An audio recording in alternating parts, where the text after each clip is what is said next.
Business और पत्रकारिता को अलग रखने का सबसे पहले अगर किसी ने देश में शुरुआत करी तो रामनाथ गोयनका जी ने की थी, और इसके लिए गोयनका जी को हमेशा याद किया जाएगा। कई मौकों पर निर्भीकता के साथ, निडरता के साथ, किसी भी प्रकार की कटुता के बगैर, आइडियोलॉजी के प्रेजुडिस के बगैर सच बात को जो देश के हित में नहीं है उसको उजागर करने में वो कभी पीछे नहीं हटे। ढेर सारी व्यक्तिगत कठिनाइयां, उनके बिजनेस पर भी कठिनाइयां आई, सरकार का खौफ, कोप दोनों को भोगना भी पड़ा, परंतु वो कभी भी पीछे नहीं हटे।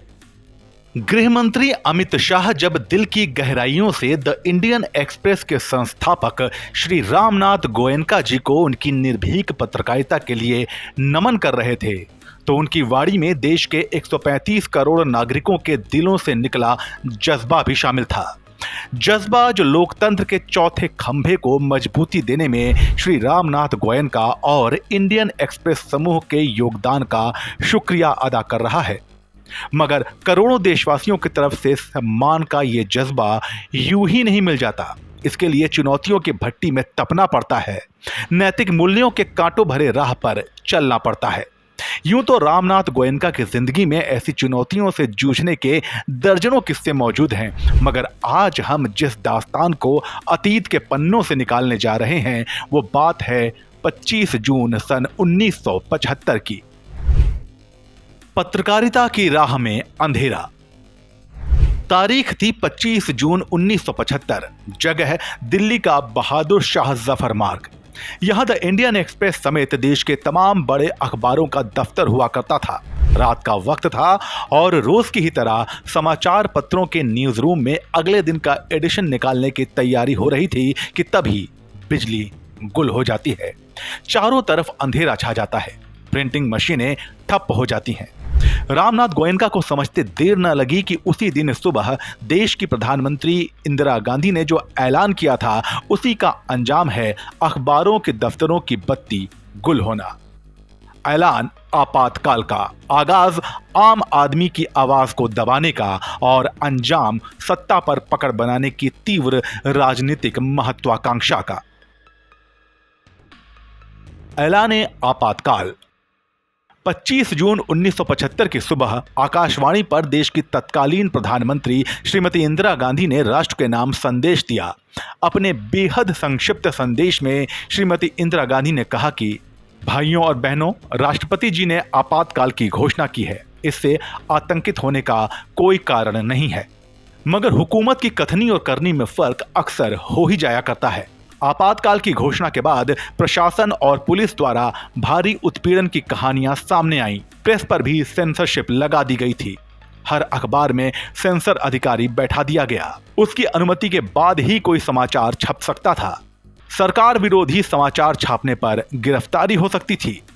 कि एक हम प्रजातंत्र जो हमारा राज था शुरू से, जब से हमने आज़ादी जीती थी, तो वो प्रजातंत्र का राज उड़ गया। अब वो मिसेस गांधी का राज हो गया और उसके साथ उसके लड़के संजय गांधी का हो गया। तो जहाँ पे पहले पार्लियामेंट फैसला करती थी, अब वो खुद करती थी। जहाँ पे और इंस्टीट्यूशंस थी वो भी ख़त्म हो गई। तो उसके बाद क्या हुआ कि इमरजेंसी का मतलब 1% रूल हो गया, वो मिसेस गांधी और फिर जो एक उनका लड़का संजय गांधी, उसने उसके साथ। बेमिसाल संपादकीय। उन्हीं मुश्किल दिनों में रामनाथ गोयनका का एक ऐसा संपादकीय प्रकाशित हुआ जो भारतीय पत्रकारिता इतिहास में मिसाल बन गया। उस कालजयी संपादकीय में एक भी शब्द नहीं लिखा गया था। पूरा संपादकीय कोरा था। यह गोयनका जी का अपना अंदाज था। उन्होंने सरकारी मशीनरी के आगे झुकने से बेहतर समझा कि संपादकीय को कोरा ही छोड़ दिया जाए। बाद में इस परंपरा को द स्टेट्समैन जैसे अखबारों ने भी अपनाया और आज 48 साल बाद भी द इंडियन एक्सप्रेस परिवार अपनी ही हेडलाइन को काटकर उसे आगे बढ़ा रहा है। सामने चाहे सरकार के मंत्री बैठे हों या जज साहब, इंडियन एक्सप्रेस परिवार सच कहने की उस परंपरा को आज भी हर हाल में निभाता है जिसकी शुरुआत रामनाथ गोयनका जी ने की थी। When the lights dim, when a reporter is arrested under a law meant for terrorists, when another is arrested for asking a question, when a university teacher is picked up for sharing a cartoon, a college student for a speech, a film star for a comment, or when a rejoinder to a story comes in the form of a police FIR, we turn to the North Star for its guiding light. संघर्ष की राह। रामनाथ गोयनका जी से एक बार किसी ने पूछा था कि आखिर वो सत्ता के दबाव को झेलते हुए निर्भीक पत्रकारिता कैसे कर लेते हैं, तो उन्होंने जवाब दिया था, मेरे सामने दो रास्ते थे, या तो मैं अपने दिल की सुनूं या अपने पर्स की। मैंने दिल की सुनी। सच की राह कांटों भरी होती है, उस पर चलना आसान नहीं होता। रामनाथ गोयनका जैसे कुछ बिरले ही होते हैं जो ऐसी राह चुनते हैं। तभी तो उनके सम्मान में सरकार ने 25 जून 2023 को नोएडा की उस सड़क का नाम रामनाथ गोयनका मार्ग करने का फैसला किया जिस सड़क पर आज द इंडियन एक्सप्रेस का दफ्तर मौजूद है। सत्य और संघर्ष की इस दास्तान पर अपने विचार कमेंट सेक्शन में दीजिए और सत्य के साथ जुड़े रहने के लिए बने रहिए जनसत्ता के साथ। नमस्कार।